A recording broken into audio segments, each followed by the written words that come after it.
Hello दोस्तों, welcome to my YouTube channel concept मस्ती। आप सभी दोस्तों का मेरे यूट्यूब चैनल कॉन्सेप्ट मस्ती पे स्वागत है। तो आइए आज हम चलते हैं मैथमेटिक्स के अगले सीरीज में और आज का चैप्टर आपका पढ़ते हैं। आज का टॉपिक है आपका कंडीशनल प्रोबेबिलिटी, जिसको बोलते हैं स्वप्रतिबंध प्रायिकता, अर्थात जिसमें स्व मतलब सहित, प्रतिबंध मतलब प्रतिबंध, प्रतिबंध सहित जो प्रायिकता होती है। एक बार और समझिएगा, स्व मतलब सहित होता है, प्रतिबंध मतलब प्रतिबंध, यानी प्रतिबंध सहित जो प्रायिकता होती है उसी को हम क्या कहते हैं, स्वप्रतिबंध प्रायिकता कहते हैं। और इसको इंग्लिश में बोलते हैं कंडीशनल प्रोबेबिलिटी। क्या बोलते हैं? कंडीशनल प्रोबेबिलिटी, जिसमें कुछ कंडीशन हो। क्या? कुछ कंडीशन हो। जैसे ये बोल दिया जाए ए होगा तभी ए होगा, अथवा वो होगा तभी वो होगा। इसका मतलब इस तरीके से कुछ कंडीशन दिए गए हों। इसमें मान लीजिए कुछ मैच हो रहा हो, तो मैच के दौरान ये बोल दिया जाए कि आपको इतने रन मारने के बाद ही, अथवा इनको इतना रन खेलने के बाद ही इनको कोई चांस दिया जाएगा। इस तरीके का अगर कोई मतलब कंडीशन लग रहा है तो हमको वहाँ पे यूज़ करना होता है। तो आइए देखते हैं स्वप्रतिबंध प्रायिकता अथवा कंडीशनल प्रोबेबिलिटी को किस तरीके से हम बताते हैं, समझाते हैं।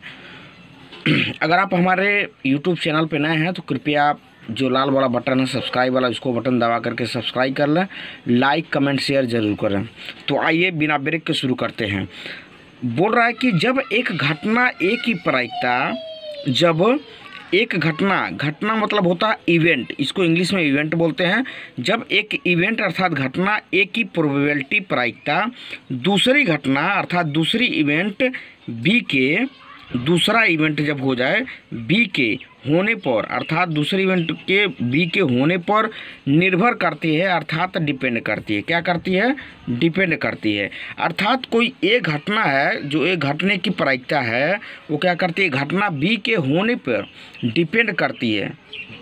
तो जो इस प्रकार की घटना होती है उसी को कहते हैं प्रतिबंधी प्रायिकता अथवा कंडीशनल प्रोबेबिलिटी कहा जाता है। तो इसको बोलते हैं घटना बी के घट जाने पर, घटना बी के घट जाने पर घटना ए की प्रायिकता को प्रतिबंधी प्रायिकता कहते हैं। अर्थात इवेंट बी के घट जाने पे, अर्थात इवेंट हो जाने पे, अकर्ड हो जाने पे जो घटना ए की प्रायिकता होती है, इवेंट ए की जो प्रोबेबिलिटी होगी उसी को बोलते हैं प्रतिबंधी प्रायिकता कहते हैं। इसको देखिए मैथमेटिक्स के टर्म में, किसके टर्म में? मैथमेटिक्स, मैथ की भाषा में इसको हम किस तरीके से लिखते हैं? प्रोबेबिलिटी ए ऑब्लिक बी, ठीक है, इसको बोलते हैं घटना ए की प्रायिकता जबकि घटना बी घट चुकी है। अर्थात ए की प्रायिकता हमको क्या करनी है? ज्ञात करनी है, जबकि बी क्या हो चुकी है? घट चुकी है। तो इसको हम क्या करते हैं? मैथमेटिक्स के टर्म में इस तरीके से दर्शाते हैं, डिनोट करते हैं। इसको लिखते हैं प्रोबेबिलिटी, ठीक है, ए ऑब्लिक बी। देखिए, और उसके बाद से क्या आता है? आपका एक टर्म आता है क्या? प्रतिबंधी प्रायिकता के लिए व्यापक सूत्र। मान लीजिए हमको अगर कंडीशनल प्रोबेबिलिटी निकालनी होती है तो general formula for the conditional probability, अर्थात जनरल फार्मूला, सभी के लिए एक सामान्य फार्मूला होना चाहिए जिससे कि प्रतिबंधी प्रायिकता को हम क्या करें? अच्छे तरीके से निकाल सकें। तो देखिए, जो जनरल फार्मूला आपका होता है क्या होता है? Probability of E1 oblique E2। तो जब E1 ऑब्लिक E2 होता है तो इसको हम किस तरीके से लिखते हैं? Probability of E1 intersection E2। E1 intersection इसको बोलते हैं। क्या बोलते हैं? इंटरसेक्शन बोलते हैं। तो probability of E1 oblique E2 अगर इस तरीके से है तो इसी को क्या करते हैं? नीचे कर देते हैं। तो इंटरसेक्शन का फॉर्म हो जाता है, यानी कि probability of E1 intersection E2, और नीचे आपका जो यहाँ पे रहता है E2 रहता है वही यहाँ पे लिख जाता है। इसको बोलते हैं probability of E2, probability of E2। अर्थात E1 E2 कहाँ, यहाँ पे क्या है? इसको बात को समझ लीजिए आप। E1 मतलब इवेंट वन, और उसके बाद से E2 का मतलब हो गया आपका इवेंट 2, अर्थात घटना एक हो गया इसका मतलब, और घटना 2 अगर इस तरीके से दिए हैं तो यहाँ पे आपका जो जनरल फार्मूला बनेगा P E1 इंटरसेक्शन E2 यानी probability of E1 intersection E2 divided बटे प्रोबेबिलिटी ऑफ E2। ठीक, उसके बाद देखिए प्रतिबंधी प्रायिकता के क्या है, कुछ गुण हैं, अर्थात कंडीशनल प्रोबेबिलिटी के कुछ प्रॉपर्टीज़ हैं। क्या है? प्रॉपर्टीज़। प्रतिबंधी प्रायिकता को इंग्लिश में बोलते हैं कंडीशनल प्रोबेबिलिटी के गुण। गुण मतलब हो गया प्रॉपर्टीज, आपका क्या होगा? प्रॉपर्टीज। ठीक, तो देखिए क्या होता है, यदि E1 व E2 किसी प्रतिदर्शी समष्टि, इसको इंग्लिश में बोलते हैं सैंपल स्पेस। क्या बोलते हैं? Sample space. जैसे कि अगर मैं बात करूँ कि अगर मैं कोई डाइस होता है अथवा पासा होता है, तो उसमें क्या होते हैं, एक भी आता है आपका, 2 आता है, 3 आ सकता है, 4 आ सकता है, 5 आ सकता है और 6 आ सकता है। तो आपको उसका टोटल, एक तरीके से टोटल जो इवेंट्स होते हैं, एक तरीके से उन्हीं को क्या बोलता है? सैंपल स्पेस बोला जाता है। और इसमें से क्या बोल रहा है कि यदि E1 व E2 यानी घटनाएं E1 और E2 किसी प्रतिदर्शी समष्टि सैंपल स्पेस होता है, तो क्या प्रॉपर्टी आपका 1 क्या कहता है? देखिए, probability of sample space oblique E2 अगर इस तरीके से दिया है तो इसका मतलब होता है बराबर हो जाएगा probability of E2 upon E2, यानी E2 C2 कैंसिल हो जाएगा, इसका वैल्यू क्या आ जाएगा? 1 आ जाएगा इस तरीके से। तो इस तरीके से अगर आपका दिया है क्या गुण, अगर इस तरीके से इसका प्रॉपर्टीज होगा प्रोबेबिलिटी ऑफ यस ऑब्लिक अगर E2 दिया है तो इसका वैल्यू क्या हो जाएगा? 1 हो जाएगा। कि इस तरीके से होगा probability of yes intersection E2 divided by probability of E2। और यस इंटरसेक्शन E2 का मतलब क्या होता है? प्रोबेबिलिटी ऑफ E2 हो जाएगा। तो E2 से E2 आपका कैंसिल हो जाएगा, यहाँ पे आपका 1 आ जाएगा। क्या आ जाएगा? 1 आ जाएगा। उसके बाद से देखिए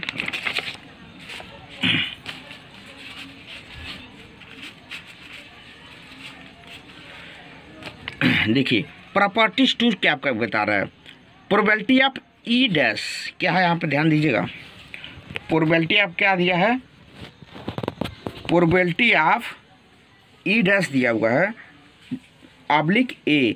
इसको बोलते हैं, जब E डैश को हम नॉर्मल फॉर्म में कन्वर्ट करेंगे तो इसके जगह पे लिख सकते हैं 1 माइनस P, यानी probability of E oblique A लिख सकते हैं। अर्थात E डैश जहाँ पे रहता है इसको क्या करते हैं, नॉर्मल फॉर्म में कन्वर्ट करने के लिए हम 1 में से जो इतना रहता है इसका मतलब ओरिजिनल फॉर्म, ठीक है, उसको क्या मूल फॉर्म जिसको बोलते हैं फंडामेंटल, उसको हम क्या करते हैं? घटा देते हैं।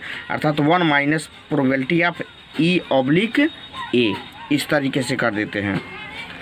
अब देखिए हम एक एग्जांपल के तौर पे आपको समझाने की पूरी कोशिश करते हैं।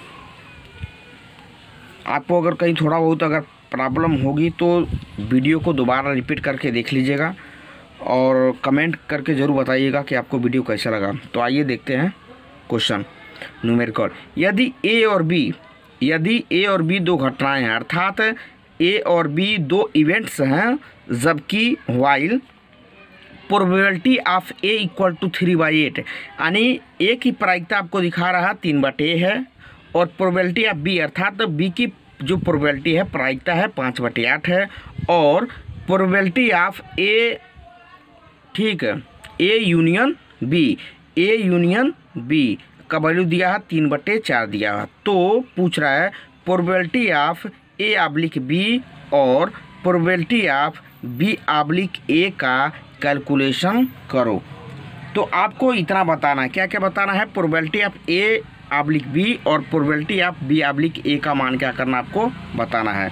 तो आइए देखते हैं। हम जानते हैं कि अगर आपका A यूनियन B दिया हुआ है, अगर A यूनियन B की आपको प्रोबेबिलिटी निकालनी है तो इसका फार्मूला होता है PA यूनियन B। अगर दिया हुआ है तो प्रोबेबिलिटी ऑफ A प्लस कर देंगे प्रोबेबिलिटी ऑफ B, यानी इसका एक बार इसके साथ, उसके बाद दोबारा इसके साथ, ठीक है। अब A यूनियन है, जब इसको हम नीचे करेंगे, ये उस तरीके से है, अगर इसको हम नीचे करेंगे तो आगे माइनस लगा देंगे, क्या दिक्कत है? तो देखिए इसी तरीके से हो जाएगा probability of A plus probability of B, और जैसे हम इसको नीचे करेंगे तो आगे माइनस आ जाएगा, तो माइनस कर देंगे probability of A intersection B। अब देखिए आपको पी ए यूनियन बी का मान यहाँ पे ऑलरेडी दिया हुआ है, 3/4 रख दिया आपने। और यहाँ पे देखिए पी प्रोबेबिलिटी ऑफ ए की वैल्यू 3/8 दिया हुआ है, यहाँ पे रख दिया। और उसके बाद से प्रोबेबिलिटी ऑफ बी की वैल्यू दिया है 5/8 दिया हुआ है, ठीक। माइनस है probability of A intersection B की वैल्यू आपको निकालनी है यहाँ से। तो probability of A intersection B की वैल्यू यहाँ से आराम से निकल जाएगी। इन दोनों को ऐड करने के बाद से इसको आप पक्षांतर कर देंगे, अर्थात ट्रांसफ़र कर देंगे, और इसको इधर ट्रांसफ़र कर देंगे। तो इस तरीके से आपकी वैल्यू निकल जाएगी और आपकी वैल्यू आएगी 1/4 आ जाएगी, ठीक। उसके बाद हम क्या करते हैं, अब क्या करते हैं, probability of A intersection B बराबर जो आपका फार्मूला होता है, general formula, probability of A intersection B, अर्थात इसी को क्या करते हैं हम नीचे कर देते हैं, क्या करते हैं नीचे कर देते हैं। तो probability of A intersection B हो जाएगा, और जो नीचे वाला रहता है कंडीशनल प्रोबेबिलिटी के हिसाब से वो आपका नीचे आ जाएगा इस तरीके से।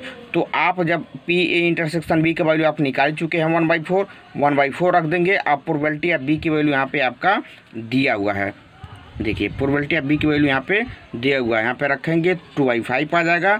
उसका देखिए probability of B oblique A, तो probability of B oblique A, तो ए को इसको तिरछा कर दीजिए इस तरीके से। तो probability of B intersection A हो जाएगा डिवाइडेड बाई प्रोबेबिलिटी ऑफ जो नीचे रहता है यहाँ पे लिख दिया जाता है प्रोबेबिलिटी ऑफ ए।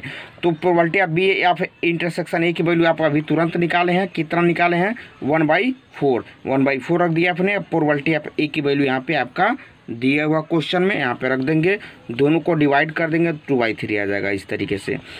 तो अभी आपके आज के लिए बस इतना ही। अभी आप हमारे साथ बने रहिए, इससे बेहतर वीडियो आपको पूरे कॉन्सेप्ट के साथ मिलेगा। अगर आपको वीडियो अच्छा लगे तो लाइक कमेंट शेयर ज़रूर करें। Thank you.